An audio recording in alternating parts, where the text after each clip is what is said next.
tudo bem? Como estruturar um fundo imobiliário? Quando que vale a pena pegar os imóveis e torná-los um fundo imobiliário? Essa é a pergunta, né? Essa é a ideia do programa de hoje, onde vamos entrevistar o Sérgio Beleza Filho, que conta história, uma lenda, um ícone do mercado de fundos imobiliários. Já vamos falar com ele aqui. Então seja muito bem-vindo, muito bem-vinda. Eu sou o Ricardo Reis, estruturo negócios e fundos imobiliários, e esse vai ser o assunto de hoje. Sérgio, prazer estar com você aqui, muito bem-vindo. Obrigado pelo convite.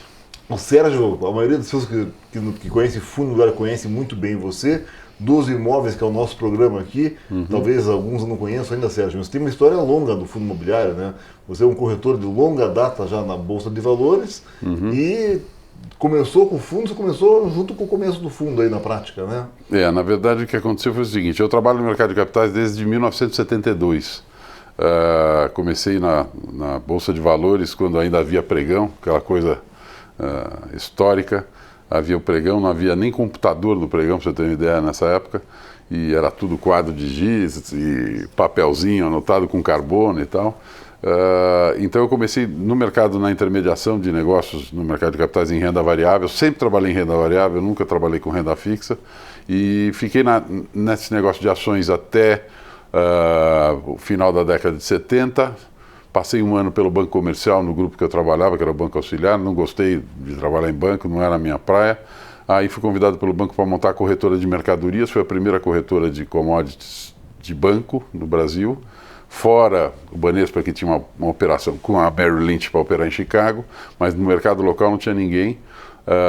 Montamos a corretora do Banco Auxiliar. Depois eu saí do Banco Auxiliar, fui para outras corretoras, cheguei a ter uma corretora minha na década de 80 que chamava-se Ticker, que operava especificamente no mercado de futuros, agrícolas, mercados também dos instrumentos financeiros, ouro, índice e tal. Tá. E aí, no final da década de 80 eu já estava querendo mudar de área de novo. E aí eu resolvi mexer com investimento imobiliário. Tá. Só que não existia um instrumento no mercado de capitais, que era por onde eu queria mexer, para falar sobre isso. Eu comecei a ler com a dificuldade da internet da época, a gente tinha pouco acesso e tal, mas eu fui lendo sobre fundos imobiliários nos Estados Unidos, os REITs, e lendo sobre os fundos imobiliários em Portugal, até pela facilidade da língua, e comecei a imaginar isso no mercado local, como é que funcionaria e tal. E esse troço foi seguindo. Meu pai, por coincidência, meu pai era do mercado bancário e o principal cliente do meu pai era o setor da construção, o mercado imobiliário. E meu pai era diretor do Secov, o Sindicato da Construção Civil aqui em São Paulo. Durante esse comecinho da década de 90, então de 90 até 92, mais ou menos, 93, eu atuei como corretor de imóveis. E não era exatamente o que eu queria, mas foi muito importante para poder conhecer o mercado imobiliário, como funciona, quem era bacana, quem não era. E aí, meu pai um dia me liga e fala assim, você está querendo mexer com esse negócio de fundo imobiliário? Vai ter uma palestra aqui no Secov sobre isso. E eu fui assistir essa palestra e quando eu vi Arthur Parkinson e Marcelo Terra falando sobre isso, eu fiquei encantado, falei, é exatamente isso que eu quero fazer. Ótimo. E aí, como eu já estava com esse foco, eu fiquei em cima disso e surgiu a oportunidade do primeiro fundo imobiliário, que é o Memorial Office Building, o Fundo Imobiliário Memorial Office, que é proprietário do Memorial Office Building, que construiu esse prédio e botou para alugar, que fica ao lado do Viaduto Antártica, aqui na Água Branca. E aí nós fizemos esse primeiro fundo em 1994, quando saiu a Instrução 205. Logo na sequência. A lei saiu em 93 e aí o primeiro fundo só poderia acontecer depois que saísse a Instrução CVM, que saiu em janeiro de 94. Foi dia 14 de janeiro, dia 21, uma semana depois, nós demos entrada no primeiro fundo. Ninguém acreditava, a CVM não sabia nem por onde começar, né? Sim. E aí levou só 2 anos para conseguir vender esse fundo, para você ter uma ideia da dificuldade. Tá. Então, desde então eu estou nesse mercado. Então, os fundos imobiliários, nós podemos dizer que eles já têm mais de 25 anos em atividade no Brasil. Claro que, mais recentemente, que ficou mais conhecido, mas já está nesse mercado. Aí eu me dediquei, durante todos esses anos, especialmente a ser um estruturador no começo de alguns fundos, como foi o Memorial Office. Fiz também o Europark, que foi o primeiro fundo imobiliário da Bolsa, lançado em Bolsa, que foi em 2002. Que era Galpões Logísticos. Galpões Logísticos, primeiro fundo que tinha imóveis Rio e São Paulo, né, para vários inquilinos, não era monoativo nem monoinquilino, muito bom. Tá. E participei muito, junto com o Banco Univest, que fez o trabalho mais incrível nesse mercado, do lançamento do Shopping Higienópolis, que é vamos dizer, um ícone até hoje. Isso já tem 20 anos exatos de história, faz agora em dezembro. 20 anos que nós lançamos juntos o Shopping Higienópolis. Eu fui convidado a participar da distribuição, foi quando eu comecei na Coinvalores. Um shopping hoje que todo mundo gosta, não, é maravilhoso. Difícil, que a região não queria. Você tem toda a razão. O mercado capitais era difícil. Pra você ter uma ideia, eu morei naquele bairro. 80, segundo uma pesquisa da época, parece, quase 80% do bairro não queria o shopping. Vai lá pesquisar hoje. Passado, não precisa ser hoje. Passados, eu acho que uns 5 anos, fizeram essa pesquisa de novo, deu que 80% aprovavam. O shopping é um espetáculo. Sim. O shopping foi muito bem projetado pelo grupo do Paulo Mazzoni, foi muito bem administrado durante muito tempo por ele. Depois ele vendeu a empresa dele com todos os shoppings, assumiu um outro grupo que ficou um tempo, depois os cotistas que eram sócios dele, como o fundo imobiliário, não estavam muito satisfeitos, trocaram o administrador, veio um outro administrador e hoje em dia já está no quarto administrador, que é Iguatemi, e o shopping indo super bem. E a Uninvest participou disso e de vários outros. Não, a Uninvest fez o melhor trabalho de estruturação e lançamento de fundo imobiliário que foi feito no Brasil. O Torre Norte foi feito por ele. Torre Norte, Hospital da Criança, Hospital Nacional de Lourdes, o Bicifund, vai falando, todo aquele pacote. Tanto que eu lembro que o BTG naquela época montou um departamento voltado para fundo imobiliário, não estava indo muito bem, aí para ficar bem ele foi lá e comprou logo o departamento do Invest, e com isso ele virou o primeiro colocado do mercado e ponto final. Porque não é fácil, né, beleza? Porque é essa a nossa diferença. Fala de fundo imobiliário, aqui no Infomani é o Arthur Vieira de Moraes, que é o nosso professor, tem entrevistas semanais, sexta-feira, tem o curso que é maravilhoso, recomendo, Viva de Renda, com fundos imobiliários, tem que fazer o curso, muito bom. Um ótimo custo-benefício. Mas a ideia nossa aqui do programa Imóveis é falar antes, né, como é que chega lá? Do imóvel, que você é uma pessoa que é emblemática em relação a isso, porque você estruturou isso no começo e agora está com uma consultoria para também desenvolver novas estruturações. Exato. E o mercado hoje está receptivo. No começo não tinha esse monte de investidor esperando o produto. Mas nós temos ainda muita barreira para quebrar. Nós temos uma coisa que é evidente que a gente percebe nesse mercado é o seguinte: existe um barrismo muito grande de só se investir em imóveis em São Paulo.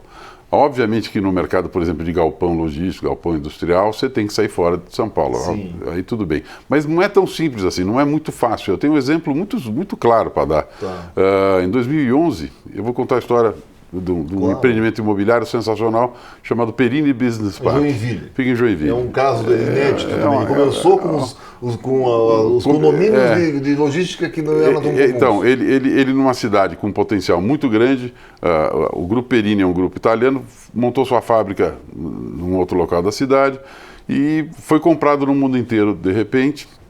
E aí o Sr. Fábio Perini resolveu que o dinheiro que ele obteve pela venda daquela fábrica dele, que está lá até hoje, Indústria Metalúrgica Fábio Perini, esse dinheiro que ele apurou, ele falou: não vou tirar do Brasil. Essa cidade é muito importante, tem uma pujança muito grande e eu pretendo fazer aqui um condomínio de galpões para que as pessoas que queiram ter sua fábrica ou ter seu armazém não precisem passar o que eu passei. O maior PIB de Santa Catarina é Joinville, é o centro industrial, sem dúvida, do estado todo. E o Perini Business Park hoje é uma loucura. Para vocês terem uma ideia, hoje eles têm 1 milhão de metros quadrados de terreno urbanizados, mais ou menos hoje uns 330 mil metros de galpão construídos, uns 170 inquilinos. É uma coisa de louco. E eles ainda têm uma reserva de mais 1 milhão e 600 mil metros de terreno para poder incorporar esse empreendimento. Ou seja, ele é o maior condomínio multissetorial da América do Sul.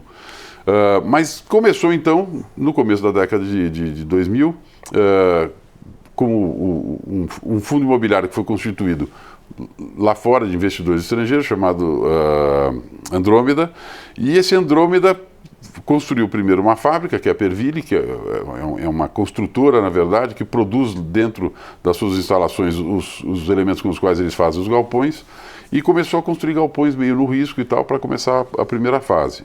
Aí isso tudo através de um fundo imobiliário, não cotado em bolsa, só para investidores estrangeiros lá, que eles devem ter lá fora, e aí depois de um ano ele veio para a Coinvalores, onde eu estava, e nós passamos a administrar esse fundo. Foram fazendo aumentos de capital ao longo da história para chegar no que chegaram hoje. Quando foi em 2011, eu já tinha saído da Coinvalores, o fundo está lá até hoje, a Coinvalores administra muito bem e administra com um custo muito, muito interessante para o fundo. E eles, quando foi em 2011, eu me tornei um consultor deles, depois que eu saí da Coin. O Marcelo Hack, que é o CEO do Grupo América Latina, me chama e fala: Sérgio, o negócio é o seguinte, a hora que você queria do nosso fundo chegou. Aí eu fiquei feliz da vida, eu logo vi que eles iam ter que vender alguma coisa. Sim. Eles, pela primeira vez, resolveram vender. Eles fizeram mercado. Exatamente, eles fizeram a cisão naquele fundo e separaram 270 mil metros de terreno, 103 mil metros de galpões, alugado para uns 40 a 41 inquilinos. Isso se transformou num fundo imobiliário chamado Industrial do Brasil. Ah, que legal. Então, quando o Industrial do Brasil, que hoje é um xodó do mercado, é um dos fundos mais queridos, segundo algumas pesquisas que eu já vi por aí, mas quando o Industrial do Brasil surgiu dessa cisão, eu fiquei encarregado de procurar quem quisesse investir. Nós íamos fazer um underwriting, mas eu achei que era um momento muito parecido com agora, com uma demanda muito forte. Receptivo. E que hoje a realidade que nós temos no mercado de fundo imobiliário qual é? Nós temos uma facilidade tremenda de captar recursos de investidores e uma dificuldade gigante de achar bons ativos para poder colocar. Ao contrário da história até hoje. Exato. Então, naquela época estava meio parecido. E aí, quando nós fomos colocar isso aí, tudo isso eu estou falando por causa da história do bairrismo. Quando eu fui colocar isso, eu levei para uma instituição financeira que analisou a operação, estava precisando de ativos para poder comprar. Joinville, não quero. Aí começou isso aí. Joinville, Perini, não, a gente está procurando uma coisa por aqui. Falei, mas gente, que coisa burra, não tem outro nome. E aí fui mostrar para o André Freitas, que era o homem que tocava aquela operação bacana do Credit Suisse Hedging Grifo. E ele estava com aumento de capital naquela hora de 201 milhões para... Que tem a cabeça do fundo de logística. Aberta, uma cabeça completamente diferente. Sim. Tanto que hoje ele tem aquela empresa maravilhosa dele, a Red.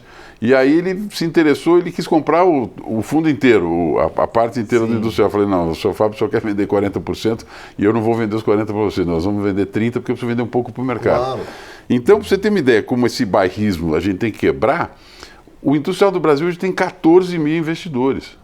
É uma loucura, eu não podia imaginar nunca. Se alguém falasse para mim que aquele fundo que a gente estava criando naquela época ia ter 14 mil investidores, eu falava, não, você está exagerando. E não é. Então, ou seja, produtos de qualidade no Brasil inteiro podem ser levados para fundo. O que precisa é quebrar essa barreira. Nós tivemos ainda uma falta de sorte. Quando o mercado começou a botar um pouco o pé para fora, investiu em escritórios no Rio de Janeiro. Puxa, e aí veio a crise. Não tem nenhum lugar que sofreu mais do que o mercado de escritório do Rio de Janeiro. Então, volta todo mundo, tá vendo? Eu devia só investir em São Paulo. Isso é uma burrice. Tem coisas por esse Brasil que a gente pode dar vários exemplos de negócios imobiliários que existem pelo Brasil afora e que podem ser encampados por um fundo imobiliário. Sérgio, entrando nisso, qual é a cabeça, qual é o tamanho de um fundo mínimo? Quantos milhões tem que ter um fundo para alguém pensar, vou estruturar um fundo? Se ele não vai crescer, se ele não vai ter outros ativos para dentro, ele precisa ter um tamanho mínimo para poder valer a pena. Eu não posso dizer isso com certeza, mas eu acho que alguma coisa acima de 30, 50 milhões de reais é o mínimo para pagar os custos fixos, que é exato, CVM, exato. Divulgação de dados. Que óbvio que o ideal é crescer, tá. Sem dúvida nenhuma. Isso é para diluir custos, para poder ter uma administração mais profissional. Eu acho que tem que ser assim, tem que tentar agregar por exemplo, se vem hoje um empreendedor com algum empreendimento que ele quer fazer um fundo, um negócio de 20 milhões, 30 milhões, mesmo 50 milhões, muitas vezes a gente fala para ele, talvez seja mais negócio você vender para um fundo que já existe, que está precisando crescer, do que você fazer um fundo só para você. Então, tem que analisar muito o caso assim para ver se vale a pena. E tem um fundo aberto que está listado em bolsa e tem um fundo fechado que não tem em bolsa. Se você me permite, eu vou fazer uma correção. Todo fundo imobiliário é fechado. Tá. Por quê? Porque a diferença de fundo aberto e fechado é o seguinte, o fundo aberto é aquele fundo que a gente conhece de renda fixa, mas é uma recorrência isso aí. Então o fundo aberto é aquele fundo de renda fixa ou de ações que você vai no banco, pede resgate e tal. Esse é o fundo aberto. O fundo fechado é o fundo que você não pode pedir resgate. Se você quiser cair fora, você tem que vender suas cotas. O fundo imobiliário, todos os fundos imobiliários são fundos fechados. Agora o que você está dizendo é o seguinte, tem fundos que foram criados, como por exemplo, o Europar, que está até hoje com aquele mesmo conjunto de imóveis pelo qual ele foi criado naquela época. É um erro, eu acho isso um erro. O Europar começou como um fundo super inovador, porque ele tinha imóveis no Rio e São Paulo e vários inquilinos diferentes. E devia ter continuado nesse Podia ser o maior desses hoje. Mas ele não continuou, infelizmente o empreendedor transferiu esse fundo para uma instituição financeira que fez um trabalho muito mal feito aqui no Brasil. Graças a Deus, essa instituição nem existe mais, ela fechou no mundo todo, fez um trabalho péssimo, não tenho menor vergonha de citar, mas o que eu acho que acontece é o seguinte, os fundos listados, a gente pode chamar assim, são fundos listados e não listados. Então tem fundo que está em bolsa, tem fundo que não está em bolsa. Por exemplo, o Andrômeda não está em bolsa. Por quê? Porque o Andrômeda só tem praticamente 2 investidores. Tá. Então não tem interesse em estar em bolsa. Tem vantagem tributária também esse fundo? Ou não? Veja, não, a vantagem tributária é que por ele ser um investidor estrangeiro, a remessa do lucro para o exterior é tributada em 15%, que é o mercado de capitais tem essa tributação, e para eles é uma tributação que vale a pena e está tudo bem. Tá. Agora, obviamente, para quem vai fazer fundo imobiliário hoje, que tenha o interesse de ser uma renda frequente para investidores e tudo mais, sem dúvida nenhuma tem que estar em bolsa, porque os requisitos para poder você ter aquela isenção de imposto de renda que existe hoje é que o fundo, que só vale para as pessoas físicas, é que o fundo tenha no mínimo 50 investidores, que ele seja registrado em bolsa, e esse investidor tem que ser pessoa física e ele tem que ter menos de 10% das cotas do fundo. Para ele ter vantagem tributária. Para ele ter zero de imposto. Então ele tem zero de imposto nas distribuições de rendimento. No ganho com a cota de compra e venda de cota, não. Isso é tributado em 20%. Se ele tiver 20%, ele é tributado. Isso. Mas os outros ele não prejudica ninguém. Você tem razão. O fato de eu ter 15% e você ter 9%, eu não vou ter a vantagem tributária, mas você continua tendo. E por que tem tanto fundo não listado? Qual é a vantagem disso? Porque eu acredito que são estruturas provavelmente parecidas com a do industrial do Andrômeda, que tem investidor estrangeiro, que prefere que a tributação dele seja via mercado de capitais, entendi. E muitas vezes é gente que está se preparando para um momento de vir listar em bolsa. Então a gente percebe que tem alguns fundos que são lançados ao mercado que começaram não listados. Porque está se organizando ali. Muitas vezes porque estão construindo os imóveis ainda, estão começando a maturar os investimentos. Esse é um ponto, acho que importante para a gente conversar também, que são infelizmente no Brasil existe um foco muito direcionado para fundos que vão ter imóveis prontos, acabados, já estão rendendo no mês que vem. Não existe ainda um envolvimento muito grande de fundos de desenvolvimento, que é uma coisa que devia ter. Que é de incorporação. E isso, a Red Grifo tinha um fundo de incorporação com vários construtores e várias obras cada uma. Num determinado momento que o mercado estava mais animado. Depois a gente percebe que já não continuou. O que a gente precisa ter, na verdade, é o seguinte. Hoje nós temos um grosso do mercado com muita participação de pessoas físicas. Eu te diria que 90% dos investidores em fundo imobiliário são pessoas físicas. Se você for olhar o boletim da Bolsa, ela fala em 60 e poucos %. E já tem 30 e tantos de institucionais. Só que esses institucionais, na sua maioria, devem ser FOFs, fundos de fundos. Uhum. E os cotistas desses fundos de fundos também são pessoas físicas. Tá. Agora, isso deve mudar. Por quê? No ano passado, em maio do ano passado, saiu uma resolução do Banco Central, resolução 4661, que determina como os fundos de pensão devem administrar seus recursos. Esses fundos de pensão têm 900 bilhões de reais, mais ou menos, de reservas investidas no mercado. 900 bilhões, tá. Eles podiam ter até maio do ano passado, até 8% em imóveis. Eles, a partir daquele momento, passaram a poder ter até 20% em imóveis, ou seja, 1,5 vezes a mais. Muito importante. E a principal mudança é que eles não podem mais comprar nenhum imóvel, nenhuma casinha de cachorro com escritura. Eles têm que investir em imóveis através do mercado de capitais. FIP, que é Fundo de Investimento de Participações, letra imobiliária, CRI, tudo mais, e fundo imobiliário, que é naturalmente o mais... É o destino natural. Não sei se é a minha torcida, mas é o destino natural. E é uma coisa interessante, porque num fundo de investimento eles não podem ter mais do que 25% das cotas. Então, eles são obrigados a ter outros investidores com eles e uma instituição financeira tomando conta. Ou seja, aquelas irregularidades que nós ouvimos daqueles fundos de pensão tradicionais de fazer aqueles roubos, que não tem outro nome, em investimentos, com toda certeza estão limitados. Então, isso é um novo agregador de novos investidores institucionais para o mercado. E esse mercado deve crescer muito.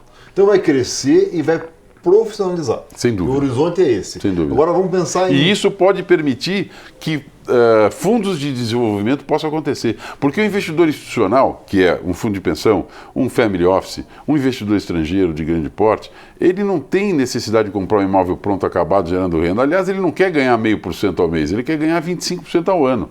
Mas isso só consegue se ele se arriscar. E para ele se arriscar, tem que ser um investidor desse porte. Entendi. Então, isso é importante, que o incorporador, que é o outro lado dessa conta, tem o investidor, tem o incorporador, tem o fundo, que seria a ponte do dinheiro. Perfeito. Esse incorporador, ele tentou pegar dinheiro abrindo capital. Vários tentaram, 20 e poucos tentaram. 3 ou 4 tiveram lucro, no mais perderam dinheiro. Por quê? Porque quando você abre capital, você espera um crescimento e meio que é obrigatório a empresa crescer, e ela lançaram muitas coisas que não precisavam ter lançado e não deu certo. Deu uma super oferta. Então, para o incorporador, talvez uma outra fonte de capital que conheça melhor, tem que esperar às vezes. Não adianta, tem hora que não adianta querer lançar. Está uma super oferta, tem que esperar. Hoje está uma hora boa de lançar. Então, casar melhor, assim, a necessidade do incorporador, do dinheiro, com o alinhamento do investidor sabendo o que está fazendo. Não adianta esperar a renda da incorporação, tem que esperar a valorização, não é isso? O que é importante perceber é o seguinte: o investidor pessoa física, que é a base do mercado hoje, dos fundos imobiliários, ele está muito focado na renda imediata. Mas os grandes investidores do tipo que eu citei, esses institucionais, fundos de pensão, tudo mais, podem e devem se voltar para o desenvolvimento imobiliário. E isso é fundamental para poder fomentar essas incorporadoras, para poder fomentar empreendedores no resto do Brasil. Eu trabalhei muito para ver fundos acontecendo fora de São Paulo e tive muito pouco sucesso. Eu dou um exemplo prático. Uma vez teve um shopping center em Mossoró que tinha intenção de vender um pedaço do shopping e tudo mais. Eu sabia que o Banco do Nordeste tinha uma participação também no shopping, porque ele tinha financiado uma parte do shopping, como ele fazia pelo menos com outros shoppings na região. Eles estavam pensando em fazer um fundo imobiliário daquele pedaço. Eu falei, eu acho que é pouco. Aí o que eu fiz? Fui para o Ceará, por um outro motivo que eu estava já marcado de fazer uma palestra lá, pedi para marcar uma entrevista no Banco do Nordeste. E fui ao Banco do Nordeste, naquela época, faz muito tempo isso. Falei, olha, o tal do shopping Mossoró, uma cidade super vibrante, com petróleo e tal, nós podemos fazer um negócio diferente. Ao invés de fazer o fundo imobiliário do shopping Mossoró, que vai ser uma coisa pequena, regional, vamos fazer o fundo de investimento imobiliário de shoppings do Nordeste.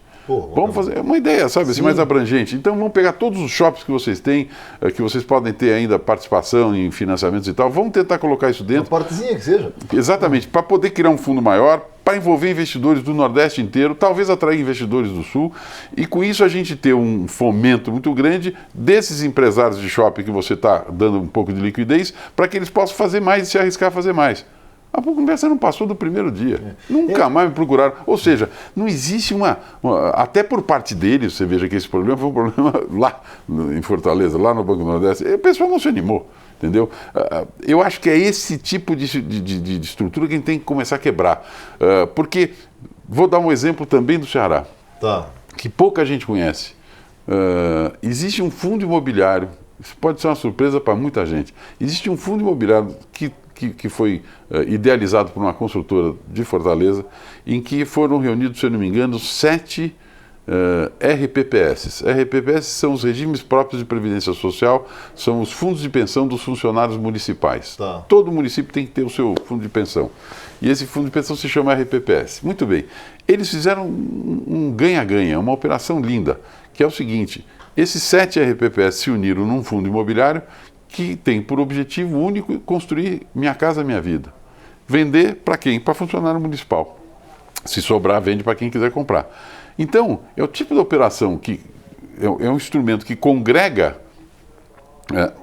vários empreendedores, vamos dizer que são esses RPPS, que tem que investir bem o seu dinheiro de forma segura, e é uma operação super segura, super bem feita, porque está em conjunto com a Caixa Econômica que vai financiar esse comprador depois.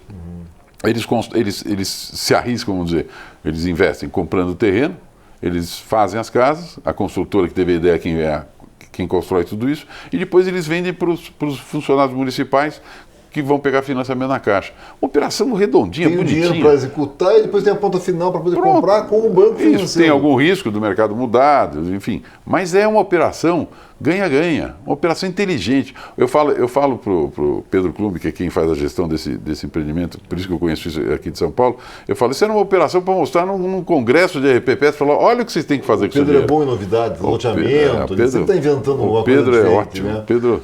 Agora, Muito bom. Sérgio, é o seguinte, então vamos falar um pouco dessas coisas, de sair um pouco daqui, de criar, de estruturar negócios imobiliários. Eu vejo assim, a maneira mais fácil talvez seja sair com coisas meio padrões, por exemplo, farmácia. Farmácia é um bom negócio em São Paulo, é no Rio, é no Nordeste, é no Sul.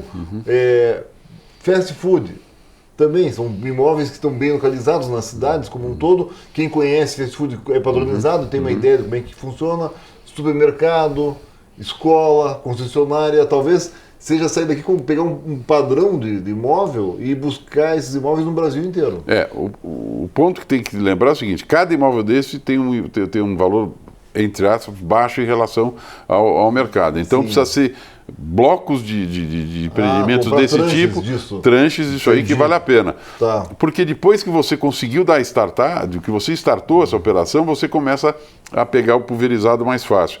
O que precisa ver são essas marcas mais envolvidas com cada um desses setores, pegar os líderes no setor de farmácia, os líderes nos setores de fast food, concessionárias e tal, porque uma coisa é certa, quando um grupo como esse faz um fundo, se amanhã um imóvel desse fica vago, a gente está num ponto comercial geralmente muito interessante. Exatamente. Você arruma um outro... Eu brinco que o fundo de agência bancária, por exemplo, que é um negócio que tende a diminuir bastante. Por quê? Porque com o acesso à informação via celular e tudo mais, via computador, ninguém mais vai a agências e tudo mais, a tendência delas é começar a diminuir. A maior prova disso, que ele pode mostrar, que aqui em São Paulo aconteceu eu tinha uma ideia nos anos 2000 de fazer um fundo de agências. Burro não fiz, devia ter feito. Mas a capa do meu prospecto, eu pensava, se eu fizesse esse fundo, tinha que ser aquela agência do Banco do Bank Boston, que depois virou Banco Itaú, na esquina da Rocha Azevedo com a Avenida Paulista, que até é um ícone na época do Natal, a decoração que eles faziam e tudo mais. Muito bem, aquela agência, para mim, ia ser a capa do prospecto. Eu achei que jamais deixaria de ser aquela agência bancária. Ela não só deixou de ser uma agência bancária, como ficou anos desocupado, e agora acabou de inaugurar, acho que foi essa semana, um McDonald's completamente diferente, moderno e tudo mais. Então, o que a gente diz é o seguinte, pontos comerciais de qualidade sempre vão ter interesse. Então, eu acho que dá para fazer power centers, por exemplo, que são esses terrenos que não podem mais incorporar por qualquer motivo, prédios e tudo mais. Strip malls. Então, eles estão em locais de muito tráfego, muita movimentação. Dá para fazer. Então, a minha sugestão é que a ideia, além de pegar em tranches, então, quem está assistindo aqui, né, que tiver acesso a isso, pegar uma tranche, a vantagem para um grupo de veículos ou de fast food, de criar um fundo para esses imóveis que já existem, é na sua expansão, e eles querem expandir, ele não tem que se preocupar com o investimento na loja. Esse fundo pode ir lá e fazer essa loja e aumentar o fundo e criar a estrutura imobiliária através do veículo certo, que é o fundo imobiliário. E eu acho que não deve partir só do inquilino essa intenção, porque o inquilino está muito envolvido com o negócio dele. Eu acho que quem tem que ter esse feeling de que pode fazer esse negócio tem que ser o empreendedor imobiliário.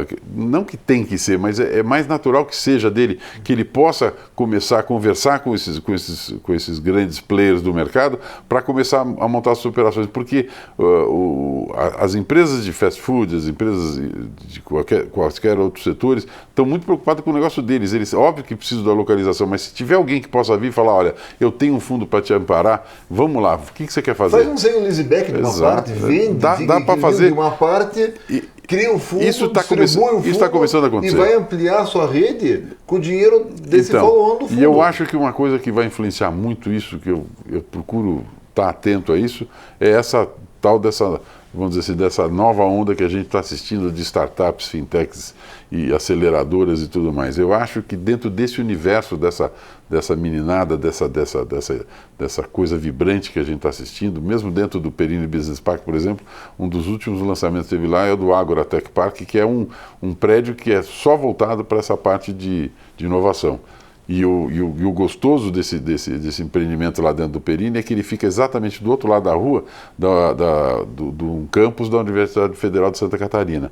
Então, você tem uma ideia, é o primeiro campus universitário dentro de um condomínio logístico industrial. Então, você imagina o zanza que deve estar naquela rua ali, entre a meninada. E é isso que gera negócio. São 9 cursos de engenharia, vai de engenharia naval, aeronáutica, mecânica, civil e tal. Então, se relacionando com esse ambiente de startups, eu acho que dentro desses ambientes de startups podem começar a vir muitas ideias de começar a criar esse tipo de operação, porque essa gente não tem limites, não tem vergonha, não tem inibição, tenta, pensa. Ela é inquieta, quer melhorar. Aí nesse mesmo... Tanto que a gente vê exemplos hoje de operações loft, quinto andar, não sei o quê, são operações que surgiram, mesmo o que a Vitacom faz, Airbnb, Vitacom, tudo novo. Agora, nessa mesma inquietação, nessa mesma ideia de criar e estruturar novos fundos, a vantagem competitiva maior do Brasil é o agronegócio. A gente tem água, sol e terra,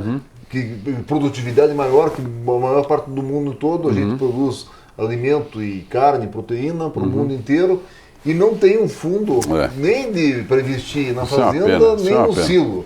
Que são duas coisas que a gente poderia estar estruturando. O que falta para começar isso? Eu acho que, sabe, o que precisa é empreendedor local poder se mexer. Algum grande dono de terra? Eu acho que é empreendedor local. Eu acho que são essas iniciativas dessa juventude que está vindo para o mercado, que pode começar a se envolver com isso.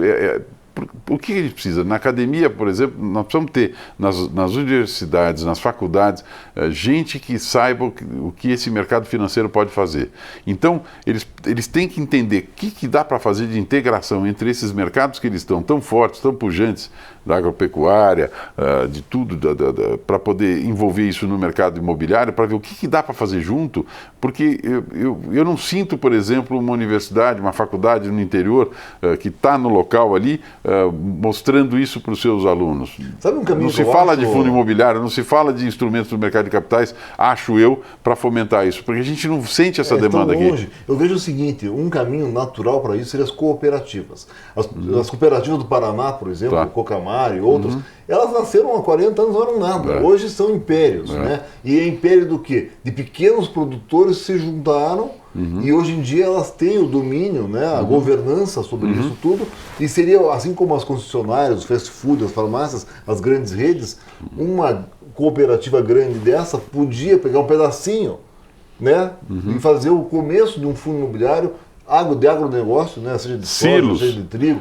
Estão começando a falar de silos agora. A gente está ouvindo falar de silos, é uma possibilidade, mas eu acho que, pode começar a partir para fazendas, por que não, sabe? A gente tem muita capacidade de poder gerar produção, gerar riqueza através dessas atividades que nós temos pelo resto do Brasil, e é uma pena que não chega aqui. A gente sente que falta, de repente, uma integração maior entre a universidade, o ensino, que não se cria essa cultura. Entendi. Tá?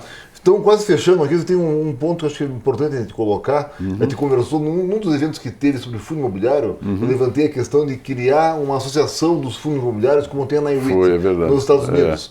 Que faz o que a NAIREIT? Ela associa os gestores de fundos para organizar uma pauta, uma agenda, para ir negociar, seja com o governo, seja com a CVM, seja uma autorregulação. Você vê algo sendo criado nesse sentido já? Não, eu infelizmente nunca vi nada a respeito. A única pessoa que falou disso até hoje para mim foi você. Legal. Você tem razão, mas é uma coisa que falta, porque muitas vezes a gente tem algum tipo de situação que a gente precisaria ser representado e a gente não consegue. A gente vê associações que cuidam de outros setores, muitas vezes falando de fundo imobiliário, até de uma forma meio de quem não conhece muito o ramo, e a gente precisa de alguém para nos representar. Acho que a indústria já é grande hoje o suficiente para ter uma associação do fundo imobiliário brasileiro. Eu só digo com toda certeza que eu não quero ser nada. Muita gente fala assim, não, você fez o primeiro fundo imobiliário do Brasil, você é o mais antigo. Eu falo, não, obrigado. Mas você é o bastião, eu ajudo, eu você vou. É o bastião, eu vou junto, mas não. Você vai ter que ajudar. E Sérgio, deixar presidir, eu estou fora. Deixar um recado final, Sérgio, para o público aí, sobre o que está esperando aí do fundo? Olha, o mercado imobiliário está muito forte, o mercado imobiliário é super importante. Nós estamos numa fase de taxa de juro em declínio que provavelmente vai durar bastante. Sem dúvida nenhuma, uma das maiores alternativas do mercado para investimento hoje é o mercado imobiliário, seja através de fundos, seja através de negócios diretos. Eu tenho um entusiasmo muito grande por essa área. Você veja que eu falo que eu fiquei quase 10 anos em ações, fui 10 anos exatos em commodities, mas já estou no imobiliário já há mais de quase 30 anos. Então, eu acredito muito nisso, nessas novas tendências que o mercado mostra. Eu tenho uma filha, por exemplo, que é cogestora em Airbnb. Ela trabalha gerindo imóveis de terceiros no Airbnb, já tem quase 30 imóveis sob gestão. Sim. Então, eu estou muito antenado, apesar de que já estou ficando velho, eu estou muito antenado nessas novidades, nessas coisas. Eu acho que a gente tem que começar a pensar como que a gente pode utilizar toda essa vibração e essa onda toda de startups, fintechs, aceleradoras e tudo mais, em benefício do mercado imobiliário, seja ele através de instrumentos do mercado de capitais ou não. Então, eu acho que é esse o ponto.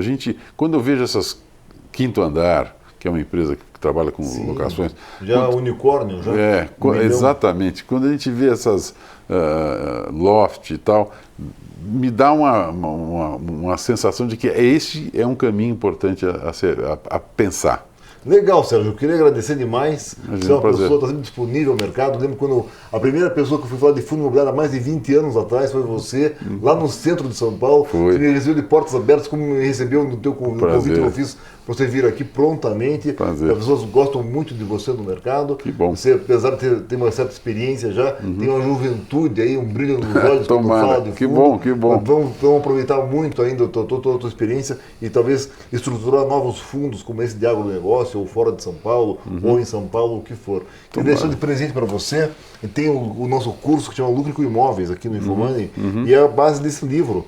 Deixar que eu tenho uma dedicatória para você. Já está com a dedicatória? Opa, muito obrigado. Muito obrigado. E te agradecer, Sérgio. Muito obrigado de verdade. Viu? É um prazer. É um prazer estar aqui Obrigado com você. a você. Sempre às ordens. Pessoal, então a gente agradece aqui o nosso querido Sérgio Beleza Filho. Como eu disse, tem esse livro que é o curso Lucre com Imóveis aqui no infomoney.com.br/cursos.